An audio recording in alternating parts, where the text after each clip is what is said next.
Hello and welcome to another breakdown video of Little League's new 4-umpire system for the 60-foot diamond released in the spring of 2021. This video will outline the areas of responsibility, or AOR, for catch-no-catch for the plate umpire, U1, U2, and U3 for all routine and trouble balls both on the infield and into the outfield. We'll first take a look at some of the guidelines and guiding principles defining our AOR, take a look at routine balls, what exactly defines that, what defines then a trouble ball, and then we'll take a look at some video examples to try and bring those to life. I'll go ahead and get ready to share my screen with everyone as normal to take us through then the presentation here today.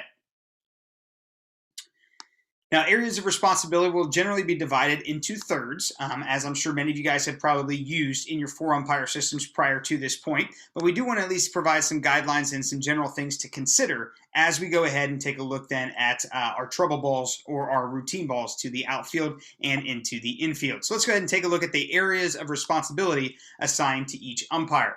First of all, let's go ahead and take a look at the plate umpire. Plate umpire is going to be responsible for all routine catch-no-catch calls in the infield. So he's going to take all catch-no-catch into the infield. And the same is going to be true for the plate umpire. He's going to take all routine, or she's going to take all routine catch-no-catch to the outfield. So the plate umpire is responsible for routine catches on the infield and the outfield. Now, the only exception to this is a trouble ball. So that is a trouble ball that essentially requires some extraordinary effort, and we'll define what exactly a trouble ball will mean here.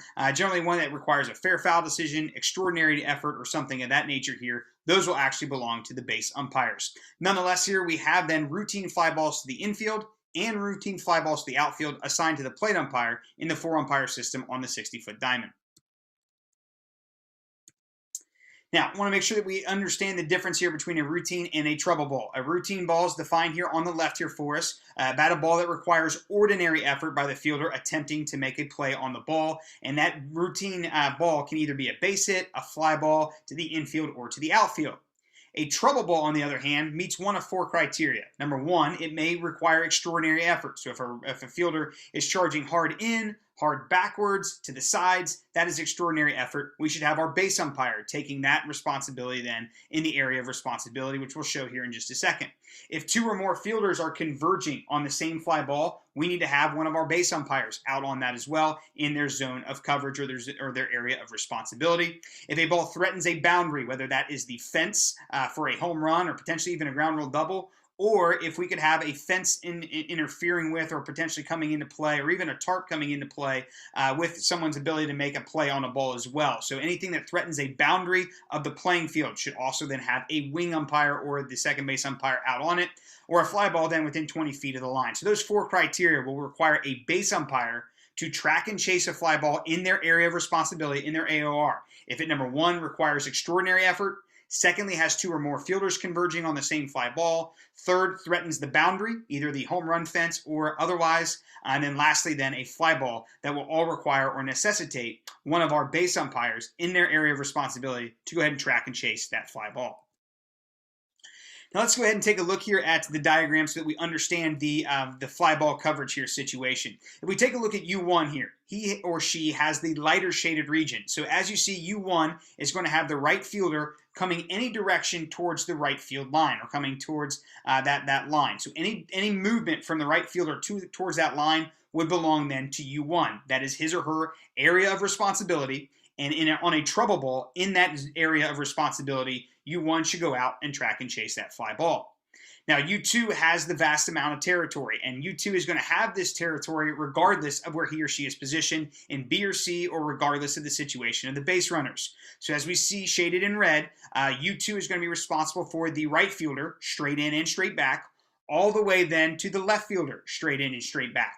So the second base umpire will always have then each fielder straight in and straight back with that extraordinary effort. But as you see here, the wing umpires, U1 and U3, as you see with their shade, if a fly ball then forces a fielder to come in any direction to the line, that is a trouble ball then that those wing umpires would have. So important to go ahead and realize our areas of responsibility here. Again, split it into thirds. If the left fielder is moving towards a line, that belongs to the third base umpire. The second base umpire has the left fielder all the way to the right fielder, straight in and straight back in the red area. And then the lighter shaded area over on the right side of the screen here, U1 would be responsible for any fly ball, a trouble fly ball, that would bring the right fielder towards the line. And so that is our area of responsibility. Now let's make sure that we have a good grasp on the difference here between a trouble ball and a routine ball. Remember, a routine fly ball is going to belong to the plate umpire, whether it's on the infield or in the outfield. But a trouble fly ball will necessitate, in an area of responsibility, either U1, U2, or U3 to go ahead and chase. Remember, a trouble ball falls into one of these four categories. One that requires extraordinary effort, two or more fielders converging, threatens the fence, or lastly is within that 15 to 20 feet range of the foul line, necessitating then a foul decision. Let's take a look here at one of these examples of a trouble ball, a batted ball that requires extraordinary effort. Here we have a fly ball to right field, and a right fielder is coming towards the line, diving. So this is going to require then that this is going to be read as a trouble ball and require U1 then to go out and give track and chase to this fly ball. Now, U1 does that. We should try and get stopped here. He does a great job of running parallel to the fielder so he does not get straight line, but he should get set right before the catch. Nonetheless, here, the effort of the fielder determines whether or not we leave on this one. So that's what we've got to make sure we read, is the effort of the fielder here on this trouble ball. And again, because it requires an extraordinary effort by the right fielder, U1 should go ahead and take this one in his area of responsibility. Here's another trouble ball. This one's to the left fielder who is charging in and straight back. As we know here, this left fielder who is charging in belongs then to U2. If you remember here where there is a gray area or where we're not sure, we are going to defer to U2. So if U2 decides to go ahead and track and chase a fly ball, the wing umpires are just going to break off their pursuit and do what they're supposed to do, either cover their base or rotate accordingly. So in this fly ball, we've got the left fielder charging in. Our second base umpire, as you see depicted out, this is one that requires extraordinary effort, so U2 will be out. And then in this case, it is a full rotation, so U3 would be moving in. Another example of a trouble ball is when two or more fielders are going to converge on the same ball.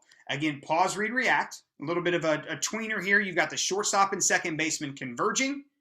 We need to make sure that we've got eyes on it because we have two fielders converging. That then is going to go ahead and necessitate us to be out and then to rotate towards the back end.